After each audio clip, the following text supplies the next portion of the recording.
고린도전서 2장 12절로 14절 중심 구절을 읽고 오늘 우리가 함께 나눌 주제는 우리 구원이 어떻게 시작되느냐 하는 이야기입니다. 우리가 지난 여러 시간 동안 우리 주님이 우리를 위해서 어떤 분으로 이 땅에 오셨는가, 또 오셔서 무슨 일을 하셨는가 하는 내용들을 우리가 살펴보았습니다. 참 하나님이신 그분이 우리와 똑같은 참 사람이 되셨다. 이건 참 신비로운 일이 아닐 수 없어요. 그리고 사람이 되신 그 모습을 영원토록 그대로 유지하셔서 우리가 마침내 주께서 재림하실 때 가시적으로 우리를 사랑하는 주님을 우리가 눈으로 뵙게 되면서 모든 역사가 완성이 될 것을 우리가 기대할 수 있다 했고요. 그분은 구약에 많은 보냈던 선지자나 제사장이나 왕의 역할을 완벽하게 감당하시되 친히 낮아지시는 단계를 통해서 또다시 높아지시는 단계를 통해서 이 세 가지 직분을 행하셨다 하는 내용들을 우리가 여러 시간을 통해서 살펴보았습니다. 우리 주님께서 행하신 이 모든 것들이 저와 여러분을 위한 모든 것이 된다 하는 것을 우리가 배웠습니다. 이제 우리가 살펴보게 될 내용은 우리 주님께서 행하신 모든 것들이 과연 어떠한 방법으로 어떻게 우리를 위한 모든 것이 되는가 하는 내용들을 우리가 이제 생각해 나갈 것입니다. 그리스도께서 행하신 모든 것이 어떻게 우리의 구원이 되느냐 하는 문제죠. 이것을 전문적으로는 이렇게 말합니다. 구원론이라고 부르고 다른 말로는 이걸 성령론이다 이렇게 부를 수도 있겠습니다.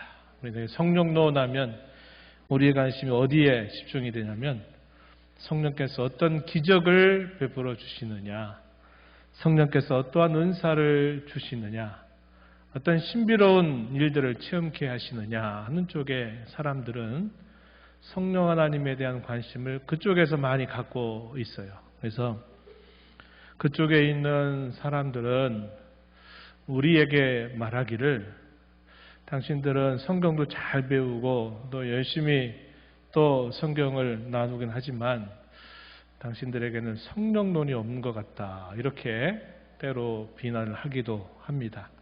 그러나 사실 성령론이라고 할 때 그 핵심은 성령께서 어떤 은사를 주시고 어떤 특별한 기적을 우리에게 베풀어 주시느냐 하는 데 있는 게 아니라 예수님께서 우리를 위해서 이루신 이 모든 것들이 바로 저의 것, 여러분의 것이 되도록 끊임없이 일하시는 것이 성령론에 있어서 가장 중요한 핵심이 된다 하는 것을 꼭 기억을 해야 되겠다 하는 겁니다. 우리가 구원을 받는 것은 그냥 이루어지는 일이 아닙니다. 한 생명이 태어나는 데 있어서도 남자와 여자가 함께하고 또 그 태어난 아기를 위해서 많은 것들을 차곡차곡 준비해가는 단계들이 필요하지요. 놀라운 질서가 거기에도 있다 하는 겁니다.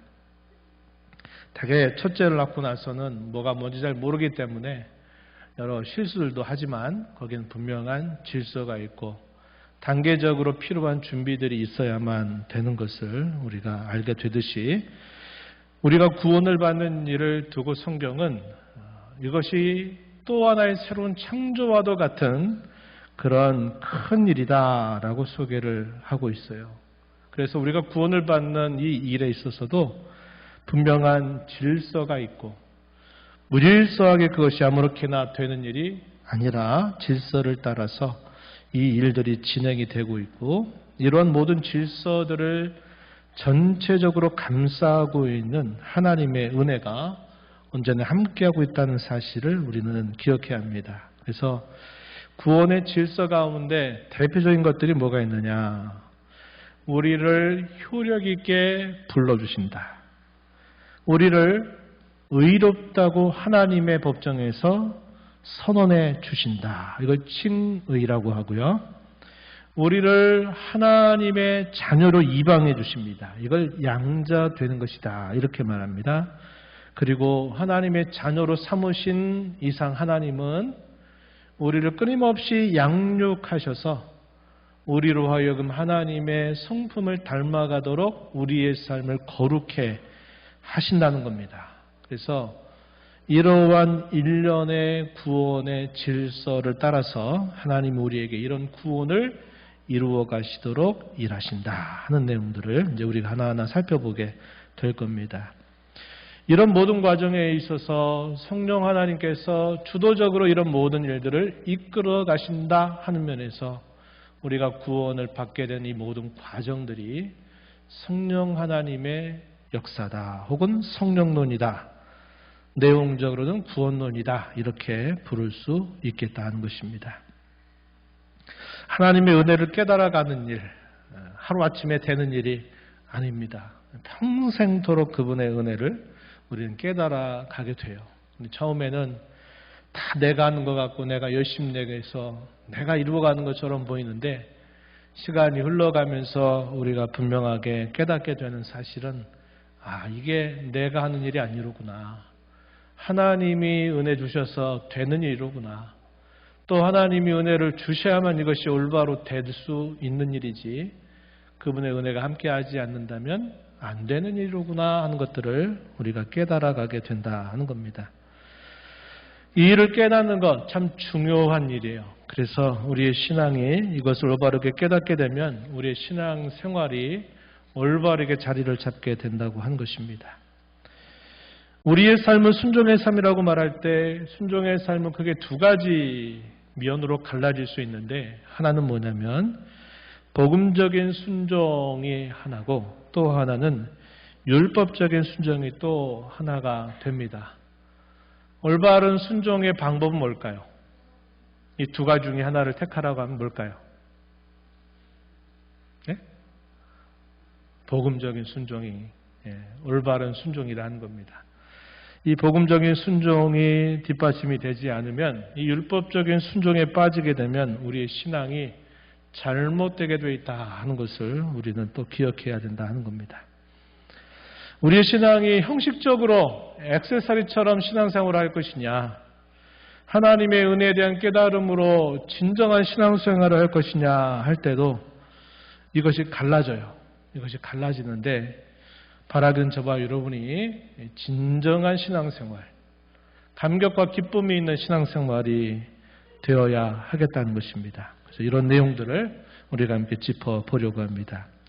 오늘 우리가 살펴보는 소리문답의 내용은 제29문과 제30문 두 문답이 해당이 되고 29문의 내용은 과연 누가 우리에게 이 구원을 시작하게 하시느냐 했을 때 그 주체가 바로 성령이시다 하는 사실을 우리에게 가르쳐주고 그렇다면 성령께서 어떻게 우리에게 이 구원을 이루게 하시느냐 할 때 어떻게 그 이루시는 방법이 무엇이냐 하는 내용이 제30문에서 우리가 살펴보게 될 내용이 됩니다. 제가 물어볼 테니까 여러분 함께 천천히 한번 대답을 해보시기 바랍니다. 제29문입니다. 우리는 그리스도가 사신 구속에 어떻게 참여자가 됩니까?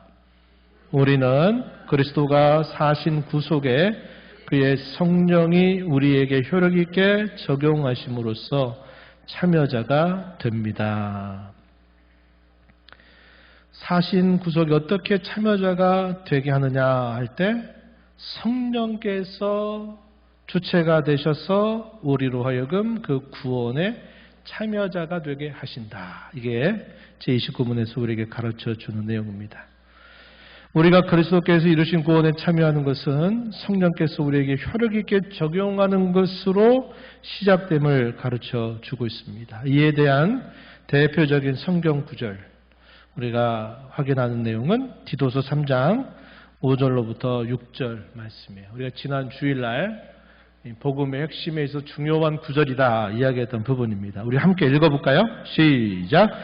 우리를 구원하시되 우리가 행한 바 의로운 행위로 말미암지 아니하고 오직 그의 긍휼하심을 따라 중생의 씻음과 성령의 새롭게 하심으로 하셨나니 우리 구주 예수 그리스도로 말미암아 우리에게 그 성령을 풍성히 부어 주사.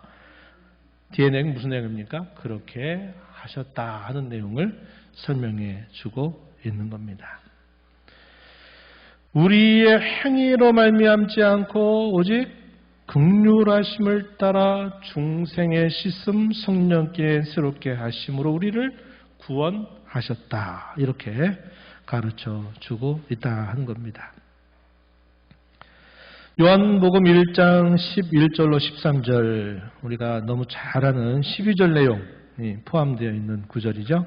자기 땅에 오매 자기 백성이 영접하지 아니하였으나 영접하는 자 곧 그 이름을 믿는 자들에게는 하나님의 자녀가 되는 권세를 주셨으니 이는 혈통으로나 육정으로나 사람의 뜻으로 나지 아니하고 오직 하나님께로부터 난 자들이니라. 우리가 전도에서 어떤 사람이 그리스도를 영접해서 그가 그리스도인이 되었는데 겉으로 볼 때는 그가 영접하겠다고 결심해서 그가 믿게 된 것처럼 보이지만 나중에 이것을 곰곰이 생각해 보니까 이것이 그 사람의 뜻으로 된 일이 아니라 하나님의 뜻으로부터 그렇게 된 사람이구나 하는 것을 알게 해준다고 하는 것입니다.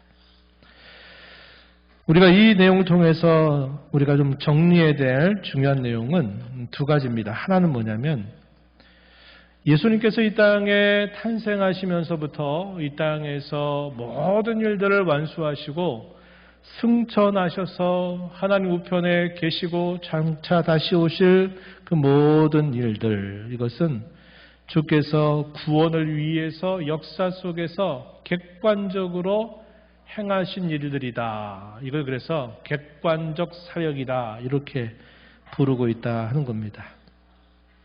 이것은 모든 사람이 다 알 수 있듯이 주님이 행하신 모든 일들이다 하는 겁니다. 그래서 이걸 객관적인 사역이다 이렇게 불러요. 2000년 전 이 땅에 우리와 같은 사람으로 탄생하셔서 우리의 구원을 위하여 필요한 모든 일들을 주님이 다 완성시키셨죠. 하지만 역사 속에서 이루신 일이고 우리 편에서 봤을 때는 2000년 전에 이루어졌던 사실임을 우리가 알게 되는 것입니다. 이걸 예수님의 객관적인 사역이다 이렇게 말해요. 그럼 그것이 전부냐? 그렇지 않다는 겁니다. 우리에게 주관적인 사역을 행하셔서 우리에게 이 구원에 참여케 하시는 역사가 있다는 겁니다. 이것이 성령 하나님의 주도적인 사역이다라는 사실을 성경이 가르쳐주고 있는 거예요. 여기에 참 신비로운 일이 있는 거죠. 왜 그럴까요? 이게 엊그제 일어난 일도 우리가 참여하지 않고 목격자가 되지 않으면 그 일들에 대해서 의심하게 되고 그게 진짜 맞아 뭐 이렇게 또 할 수도 있고, 그런데 지금으로부터 2000년 전에 있었던 그 일이 어떻게 나를 위한 일이 되냐, 내가 태어나기도 한참 전에 이미 있었던 일, 이미 완결되었던 그 일이 어떻게 나에게 구원을 주느냐 하는 것은 대단히 이해하기 어려운, 대단히 신비로운 일에 해당되는 것이죠. 믿지 않는 사람들은 그걸 알 수 없는 겁니다. 예수님 믿으라 그러면 그래, 예수라고 하는 분이 이 땅에 오셨다는 것은 내가 알겠다. 근데 2000년 전에 이 땅에 있었다가 지금 계시지도 않은 그분이 어떻게 나에게 구원을 줄 수 있단 말이냐, 이렇게 말할 때 그 질문은 대단히 합리적인 것처럼 보이고 대단히 이성적인 질문처럼 여겨진다는 겁니다. 그래서 이해를 할 수가 없는 거예요. 근데 성경은 뭐라고 말하느냐, 2000년 전에 이루어졌던 그 예수님의 대속의 사역을 누가 오늘의 나와 연결시켜 주느냐 할 때 누가 그렇게 하신다고요? 성령 하나님께서 그렇게 해주신다는 겁니다. 그래서 이런 성령 하나님의 이런 역사가 없이는 아무리 학식이 더하고 아무리 많이 배우고 아무리 뛰어난 사람이라 하더라도 이 사실을 믿을 수가 없는 거예요. 아니, 그게 그렇게 안 되는데 어떻게 그걸 믿으라고 하느냐. 이해가 안 되는데 어떻게 믿으라고 하느냐. 이렇게 반문할 수밖에 없는 일이 생긴다 하는 겁니다. 그래서 구원을 받은 저와 여러분은 신비한 사람들이에요. 신비한 사람들. 네. 왜냐? 성령 하나님으로부터 그러한 은혜를 입은 사람들이기 때문에 신비한 사람들. 그래서 어떤 경우에는 우리를 신같이 여기기도 한다. 이렇게 성경은 표현해주고 있다는 것입니다. 성령께서 그 그리스도와 나를 시간을 뛰어넘어서 공간을 뛰어넘어서 그리스도의 그 죽음과 부활의 나를 그곳에 함께 붙들어 매 주셔서 그분의 죽음이 곧 나의 죽음임을, 그분의 사심이 곧 나의 사심임을 성령께서 우리에게 증언하시기 때문에 우리가 그 사실을 통해서 구원에 이르게 된다는 것을 알려주고 있는 것입니다. 두 번째는 그렇다면 성령께서 어떻게 그렇게 하십니까?에 대한 이야기입니다. 제30문 묻습니다. 답변해 보세요. 제30문 성령은 그리스도가 사신 구속을 우리에게 어떻게 적용하십니까? 성령은 우리 안에 믿음을 일으키심으로써 그리고 이것에 의해서 우리를 효과적으로 부르실 때 우리를 그리스도와 연합시키심으로써 우리에게 적용하십니다. 소리문답 제30문은 성령께서 효력 있게 적용하는 방법을 우리에게 알려줍니다. 거기에도 분명한 질서가 있는데 그 설명이 어떻게 주어지느냐. 먼저는 우리 안에 믿음을 일으키신다는 거예요. 믿는 주체는 내가 믿습니다 라고 말하니까 내가 믿는 주체가 되는 듯한데 그것도 성령께서 우리 안에 그 믿음을 일으켜 주셔서 내가 믿습니다 라고 고백하게 된다고 성경이 가르쳐주고 있는 거죠. 그리스도와 나를 연합시켜 주심으로써 그리스도께서 이루신 모든 그 공로가 나의 것이 되도록 해주신다는 겁니다. 그것이 성령이 우리에게 그리스도의 구원을 우리에게 이루어 가시는 그런 방법이다. 이렇게 가르쳐주고 있는 겁니다. 그래서 우리는 두 가지로 나누어 생각해 볼 수 있어요. 첫 번째는 성령께서 우리 안에 믿음을 일으켜 주신다. 두 번째는 일으켜 주신 그 믿음을 통해서 우리를 그리스도와 하나가 되게 해 주셔서 그분의 것이 곧 나의 것 혹은 우리의 것이 되게 해 주신다고 가르쳐 주고 있다는 겁니다.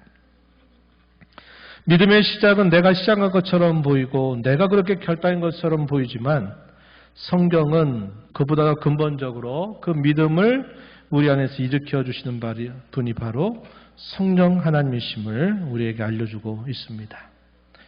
요한복음 6장 37절 말씀을 한번 보세요. 아버지께서 내게 주시는 자는 다 내게로 올 것이요 내게 오는 자는 내가 결코 내주지 아니하리라. 아버지께서 내게 주시는 자 그들은 다 내게로 올 것이다. 이렇게 말합니다. 아무나 그렇게 되는 게 아니라 아버지께서 나에게 주시는 자가 다 내게로 올 것이다. 이렇게 설명해 주고 있죠. 에베소서 1장 13절로 14절 말씀 함께 보시면 이렇게 설명합니다. 함께 읽어볼까요? 그 안에서 너희도 진리의 말씀 곧 너희의 구원의 복음을 듣고 그 안에서 또한 믿어 약속의 성령으로 인치심을 받았으니 이는 우리 기업의 보증이 되사 그 얻으신 것을 숭량하시고 그의 영광을 찬송하게 하려 하심이라. 아멘. 그 안에서 무슨 말일까요? 그리스도 안에서 그런 말이에요. 그리스도 안에서 너희도 진리의 말씀 곧 너희 구원의 복음을 듣고 그리스도 안에서 또한 믿어 약속의 성령으로 인치심을 받았다. 인침받았다라는 말은 확정됐다 이 말이죠. 틀림이 없다. 보증한다라는 겁니다. 어떤 계약을 체결하고 나서 도장을 꼭 찍어요. 도장을 찍는 그 뜻이 무슨 뜻입니까? 보증한다. 확실하다. 내가 책임진다 하는 그런 뜻을 표현할 때 우리가 도장을 찍는 것이죠. 성령의 인치심이다. 성령께서 도장을 찍어주셨다. 우리 구원이 확실하다, 보증되었다, 틀림없다는 사실을 우리에게 알려주시려고 비유적인 표현을 한 거죠. 성령이 인치셨다 이렇게 말하고 있는 것입니다. 그렇게 하신 목적은 그의 영광을 찬송하게 하려 하시려고 그렇게 하셨다. 우리에게 가르쳐주고 있는 것입니다. 그래서 우리가 잘 아는 에베소 2장 8절에서는 믿음이 하나님의 은혜로 주어진 선물이다라는 사실을 강조해 주고 있는 겁니다. 너희는 그 은혜에 의하여 믿음으로 말미암아 구원을 받았으니 이것은 너희에게서 난 것이 아니요 하나님의 선물이라 이렇게 말합니다. 우리의 구원의 시작이 하나님의 선물이요 그의 은혜로 시작된 일이고 성령께서 그 일을 우리 안에서 시작하게 하셨다 하는 것이고 그 이후에 우리의 구원을 계속 이루어가는 모든 과정들도 누가 주도적으로 하시느냐? 역시 성령께서 그의 은혜로 우리를 그렇게 이끌어 가신다는 겁니다. 그래서 우리가 통상 많이 들었던 이야기, 강단에서 많이 가르쳤던 말씀 이런 거죠. 구원은 하나님의 은혜로 받지만 상급은 여러분들이 한 행위대로 받는 겁니다. 이렇게 말해가지고 대단히 행위를 강조하는데 그건 대단히 잘못된 이야기입니다. 그것은 잘못된 이야기예요. 우리가 구원을 받는 구원의 시작도 하나님의 은혜로 되는 것이고 우리가 하나님의 구원의 은혜를 알고 감격해서 내가 헌신하고 봉사하고 그렇게 할 수 있는 것도 내가 그렇게 하는 게 아니라 하나님의 은혜가 우리의 심령 속에 부어져서 그 은혜가 우리에게 있기 때문에 우리가 그렇게 하는 것이라는 겁니다. 만약에 이것이 아니라면 어떤 방식으로 나오느냐? 결국 아까 이야기했던 율법적 순종인 거예요. 자기의 공로가 되고 자기의 자랑이 되고 자기의 상급이 되는 것처럼 이야기하고 그렇지 않은 사람을 또 멸시하고 무시하고 정죄하는 그런 모습으로 나타나게 되는 겁니다. 이것은 올바른 신앙이 아닌 거예요. 그러면 여러분들 이렇게 말하면 또 그렇게 말할 겁니다. 아, 내가 신앙생활 어줍지 않게 하는 것도 다 뭐 내가 그렇게 하고 싶어서 되는 게 아니구나. 하나님이 은혜를 안 주셔가지고 내가 그렇게 하는 거구나. 별 책임 없네. 또 여러분들 그런 생각을 또 하실까봐 제가 또 말씀드려요. 하나님의 은혜를 잘 모르는 이야기입니다. 하나님의 은혜를 제대로 알면요. 누가 뭐라고 하든 누가 그거에 대해서 이야기하든 말든 내가 하나님의 은혜에 대한 감사로 그 일을 하는 거예요. 그것이 자기에게는 기쁨이 되고 또 그렇게 할 때 주님은 마땅히 할 일을 함에도 불구하고 우리에게 잘한다고 칭찬하시고 우리에게 더 큰 은혜를 부어서 그 은혜 안에서 날마다 살아가도록 우리의 삶을 감싸주시는 거예요. 그걸 잘못 오해해가지고 신앙생활 아무렇게나 해도 되는 줄 알고 그렇게 생각하면 절대로 안 되는 겁니다. 절대로 안 되는 거예요. 그거는 신앙의 첫걸음이 잘못 만들어진 사람이에요. 그런 식으로 신앙생활하는 거 아닙니다. 우리의 모든 신앙생활은 하나님의 은혜 안에 있을 때, 그 은혜가 우리에게 풍성할 때 우리의 신앙이 올바르게 할 수 있는 것이고 내가 그렇게 못하고 있다면 우리가 어떻게 될까요? 하나님의 은혜 안에 내가 그 충만함 안에 늘 살게 해달라고 내가 은혜를 구하고 그 은혜 안에 머무는 수단들에 힘써 부지런히 함께 해야죠. 그렇게 안 하면서 다 하나님의 은혜로 되는 것이지 이렇게 말하는 것은 대단히 잘못된 생각이다. 교정을 해야 될 부분이다 하는 사실입니다. 두 번째는 믿음을 통해서 우리를 그리스도와 연합시키신다는 것입니다. 그 믿음을 통해서 우리는 그리스도와 함께 연합을 이루어요. 연합한다는 게 무슨 말입니까? 그냥 곁에 함께 있다? 그런 뜻을 표현하는 게 아니에요. 말 그대로 그분과 떼려고 해도 뗄 수 없도록 우리를 그분과 하나가 되게 하신다는 거예요. 이 연합이 단단하다고 하는 건 뭘까요? 그분이 나를 더 온전히 주장하는 삶이 되는 것이고, 연합은 되어 있지만 이 연합의 끈이 느슨하다. 이 말은 무슨 말입니까? 그분이 내 삶의 주도권을 잡고 사는 게 아니라 여전히 내가 내 삶의 주도권을 가지고 때로는 붙었다 떨어졌다 하는 식으로 그렇게 살아가는 모습이 된다고 하는 겁니다. 그 연합의 강도는 신자들마다 다 달라요. 그리스도와의 연합이 끈끈한 사람은 그리스도께서 그의 모든 생각과 마음과 삶을 주장하시도록 해드리는 삶을 사는 것이고, 그 연합이 느슨한 사람은 자기 하고 싶은 대로 살다가 주님 뜻대로 살다가 왔다 갔다 하는 삶을 살아가는 것이죠.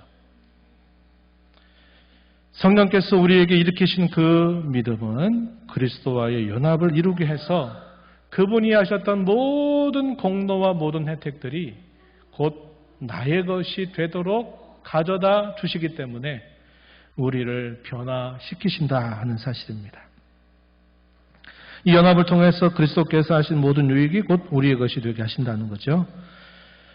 고린도서 1장 9절 말씀에 보면은 이렇게 말합니다. 너희를 불러 그의 아들 예수 그리스도 우리 주와 더불어 교제하게 하신 하나님은 미쁘시도다. 그리스도와의 연합은 그분과의 교제하는 삶과 연결됨을 가르쳐 주고 있는 것입니다.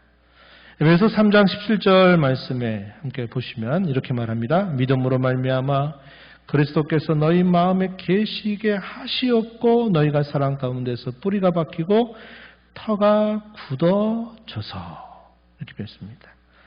바울 사도가 에베소 교회를 향하여서 간곡한 기도를 에베소에 2번 기록이 되고 있어요. 1장에서 한 번 기록이 되고 3장에서 또 한 번 기록이 됩니다. 그가 감옥에 있으면서 자신을 염려하는 그리스도인들 에베소에 있는 성도들을 향하여 간곡하게 기도를 올릴 때 그리스도께서 그들의 심령 속에 계시게 해달라고 기도하죠. 그분의 사랑 안에서 뿌리가 박히고 터나 굳어지게 해달라고 기도를 하는 겁니다. 이 말은 그리스도와 연합된 그들의 그 연합이 더 단단하고 더 강력하고 더 그것이 확고하게 해 주어서 그들이 열매 맺는 신앙으로 끊임없이 자라가기를 기도하는 사도의 간곡한 소원이 표현되고 있는 것입니다.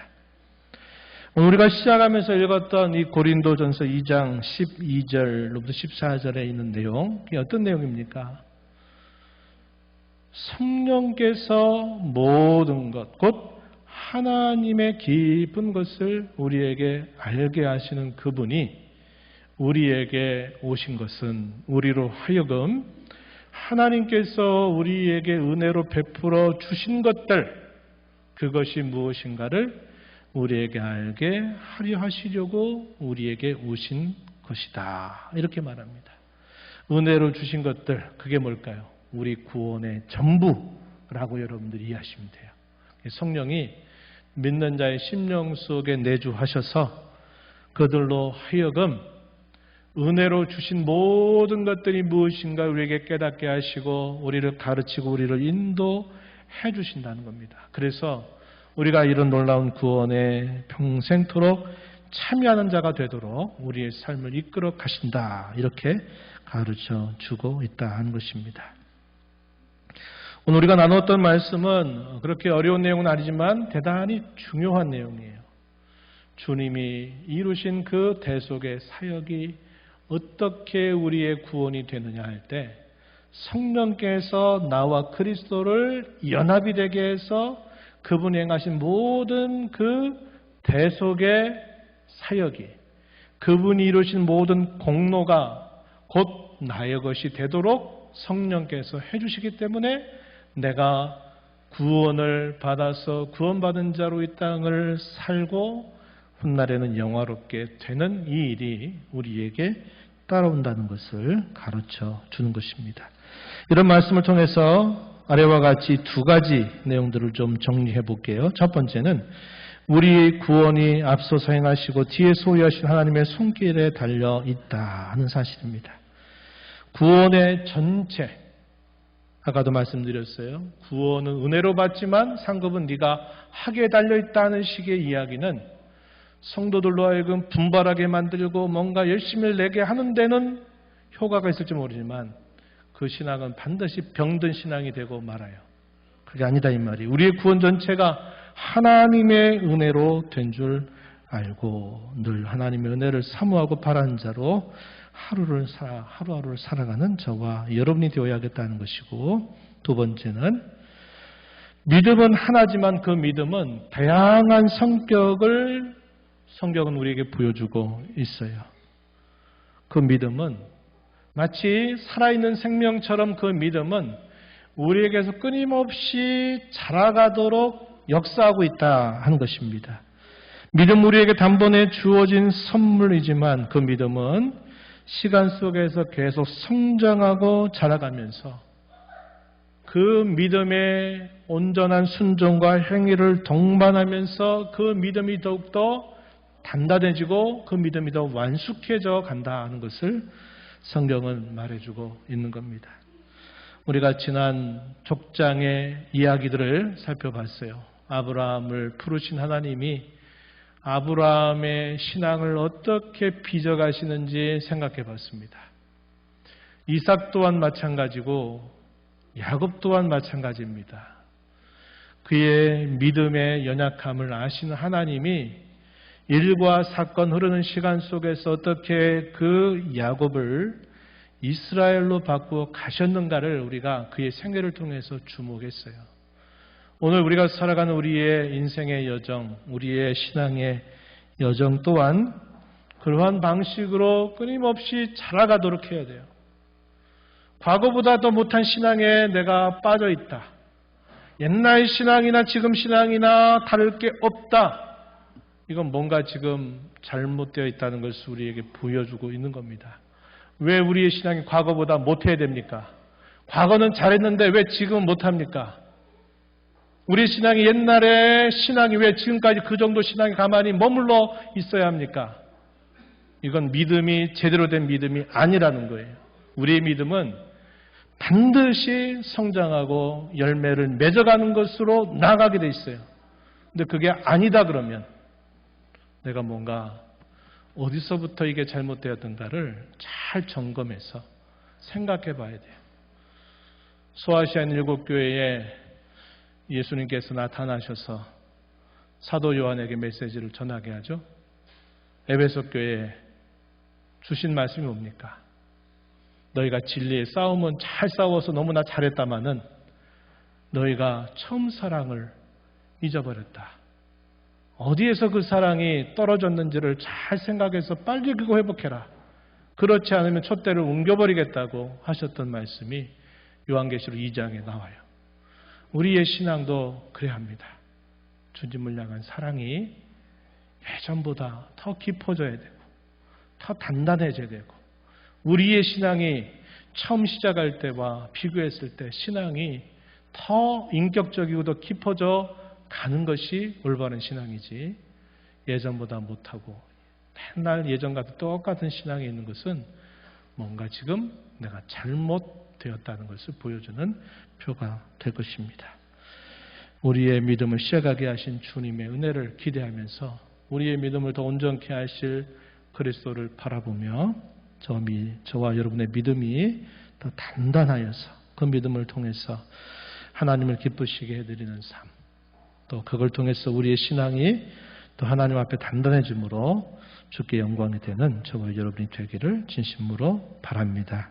하나님 아버지, 오늘도 저희들을 불러주셔서 그리스도께서 이 땅에 참 하나님이시면서 참 사람이 되신 일, 선지자요 제사장요 왕으로 오셔서 낮아지시고 높아지신 모든 일들을 통해서 완성하신 이 모든 대속의 사역이 성령 하나님으로 말미암아 저희들의 것이 되게 하시는 그 내용들을 오늘 살펴보면서 우리의 믿음이 우리에게 시작된 것이 아니라 하나님의 은혜로 주어진 선물이며 저에게 주신 그 믿음은 정체된 믿음이나 뒤로 물러서는 믿음이 아니라 끊임없이 성장하고 열매 맺는 믿음으로 자라가며 완숙한 믿음으로 자라가야 됨을 저희에게 교훈하여 주시오니 저희의 신앙이 그런 신앙으로 잘 다져져서 하나님께 기쁨이 되고 영광이 되는 삶이 되게 주옵소서. 예수님 이름으로 기도하옵나이다. 아멘.